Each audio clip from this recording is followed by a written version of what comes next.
Ako parang ba't may kwintaw. Oo, hindi ako po.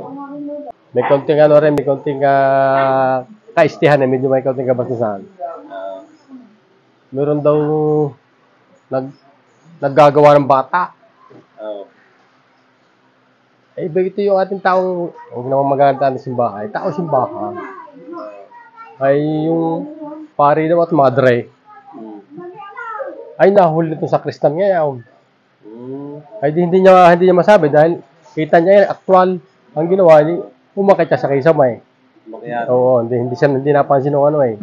Hindi napansin nung nag-uutay, dalawa. Nahulog ngayon. Eh, nasa kasarapan yung dalawa.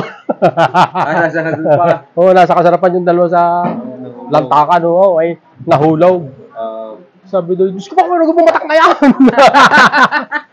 sabi doon, ay nakaw. Ay hindi, sabi doon ng pari, ay sino ka ga? Ayoko po ay anghel. Ako yung anghel na sabi. Galing sa langit. Sabi doon ng pari, bakit wala kang pakpak? Ako po yung inakay pa. Balik ko yan.